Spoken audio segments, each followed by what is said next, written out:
देखिए, इस बार का जो बजट 2021 में केंद्र सरकार ने आज हमारे पार्लियामेंट में पेश किया है, देखा जाए तो इससे संतुलित बजट और कोई इस परिस्थिति में हो भी नहीं सकता था।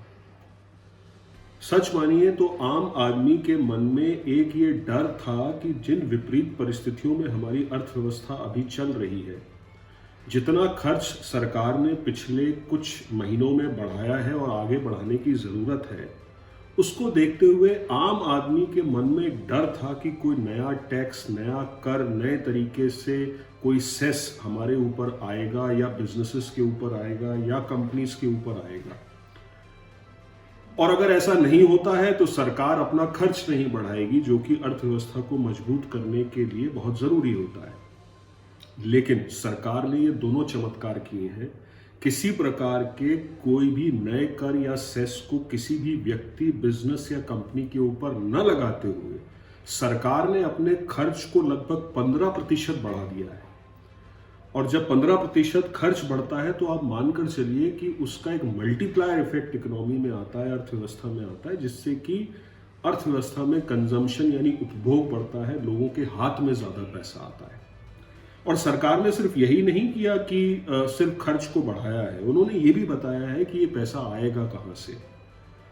तो मुझे लगता है कि बहुत ही संतुलित बजट इस बार रहा।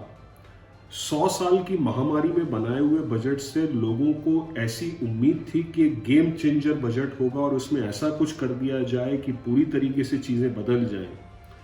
मेरा ऐसा मानना है कि जिन परिस्थितियों में हमारी अर्थव्यवस्था अभी चल रही है, अगर हम इसको ऐसा ही चलाते रहें तो भी एक बहुत बड़ी उपलब्धि होगी। और इसको ऐसा ही चलाए रखने के लिए भारत सरकार ने कुछ महत्वपूर्ण कदम उठाए हैं, जिसमें एक जो है वो है अपने खर्च को बढ़ाना, जो कैपिटल इन नेचर हो, यानी पूंजी की तरह हो, यानी कि किसी प्रोडक्शन में लगाया जाए, जो कि लगभग 5 लाख करोड़ के ऊपर गया है। हेल्थ सेक्टर के लिए भारत सरकार ने बहुत कुछ किया और वित्त मंत्री महोदय ने अपने अपने बजट भाषण के शुरुआत में ही कहा कि हेल्थ सेक्टर में अब सिर्फ क्यूरेटिव ट्रीटमेंट्स या हेल्थ सेक्टर को नहीं देखा जाएगा, रादर प्रिवेंटिव और वेलबीइंग को भी देखना है। आसान भाषा में कहूं तो सिर्फ बीमार का इलाज नहीं करना है, बीमारी हो ही ना और लोग खुश रहें, इसको भी हेल्थ सेक्टर में लेना और उसके लिए 64,000 करोड़ रुपए खर्च करना, मुझे लगता है कि बहुत बड़ी उपलब्धि है। जीडीपी का लगभग 1 से 1.25% एजुकेशन में खर्च किया जा रहा है। साथ में आप ये देखिए कि इंडस्ट्री के लिए बहुत कुछ इस बजट में आया है।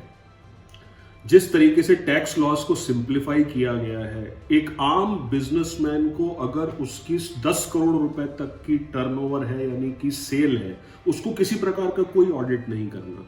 सीनियर सिटीजन्स जो हमारे हैं 75 वर्ष से ऊपर के, उनको इनकम टैक्स रिटर्न फाइल नहीं करना है। टैक्स एग्जम्प्ट नहीं है, उनको टैक्स तो देना है पर बैंक ही काट लेगा। हमारे बुजुर्ग लोगों को किसी प्रकार से किसी कंप्यूटर या किसी ऑफिस में जाकर रिटर्न फाइल करने की जरूरत नहीं है। स्टार्टअप्स को जितनी छूट पिछले बजट में दी गई थी, उन सब का दायरा 1 साल के लिए बढ़ा दिया गया।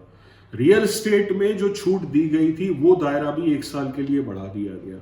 ऑटो सेक्टर में जो स्क्रैपेज पॉलिसी आई है कि 15 साल से पुरानी गाड़ियों को अगर आप छोड़ते हैं तो आपको इंसेंटिव दिए जाएंगे, वो भी आ गया, जो कि हम पिछले कई बजट से सुन रहे थे कि आना चाहिए।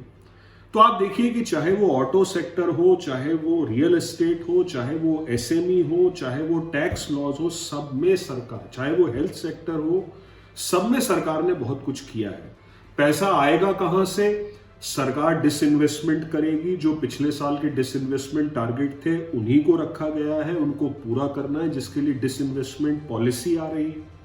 इस साल के पूरे अंत तक उन सबको कर लिया जाएगा, और जो कि होना भी चाहिए। सरकार बिजनेसेस क्यों करेगी? सरकार को तो अपने सोशल वर्क पर ध्यान देना चाहिए। एग्रीकल्चर के लिए सरकार ने हर साल की तरह इसमें भी काफी अच्छे बजट प्रावधान किए हैं। तो आप देखिए कि कोई भी ऐसा क्षेत्र हमको छूटा हुआ नहीं दिख रहा कि जो बजट में रह गया हो। और आप देखिए कि ये तब हुआ है कि जब हमारे ऊपर किसी प्रकार के नए कर का बोझ नहीं डाला गया है। तो मुझे लगता है बेहद संतुलित बजट है ये। और बहुत ज़्यादा उत्साहित होकर हमें कुछ ऐसा बजट में भी नहीं करना चाहिए था कि जो कि हम लॉन्ग टर्म में सस्टेन ना कर पाए, उसको बचा ना पाए। तो बेहतर है हम उतने छोटे छोटे कदम उठाएं जिससे कि हम कम से कम पीछे ना जाएं, आगे की तरफ ही जाएं। मैं पिछले लगभग 1 दशक से कह रहा हूं कि फिस्कल डेफिसिट पर भारत सरकार का बहुत ज्यादा ध्यान नहीं होना चाहिए। हम ग्रोथ इकोनॉमी है, हम बढ़ने वाली इकोनॉमी है, अर्थव्यवस्था है। तो अगर थोड़ा बहुत फिस्कल डेफिसिट बढ़ भी जाता है तो हमें उसमें शर्माना नहीं चाहिए। और भारत सरकार ने पिछले 9 महीने में अपने फिस्कल डेफिसिट को 3% से बढ़ाकर लगभग 10% कर दिया, और इस साल भी उन्होंने उसका टारगेट 7% के लगभग रखा है। ये सब बताता है कि सरकार जो है आर्थिक विकास की गति को बिल्कुल भी नहीं रोकना चाहती। वैक्सीनेशन के लिए 35,000 करोड़ रुपया अलग रखना, ये सरकार का बजट में प्रावधान करना आम आदमी को एक तरीके से एक ढाढ़स बंधाता है कि सरकार उनके साथ खड़ी है। Health, education, agriculture, industry, tax loss, आप एक भी चीज उठाइए जो इस बजट में आपको ना मिली हो।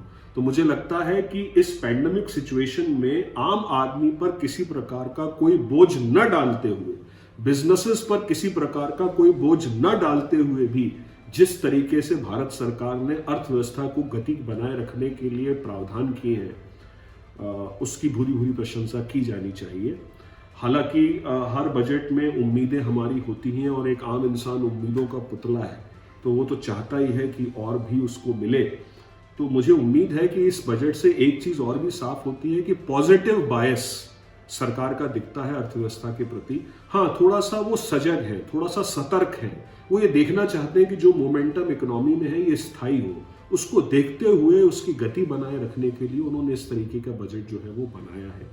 मैं आशा करता हूं कि सरकार बजट के बाहर जाकर भी आने वाले समय में जब जब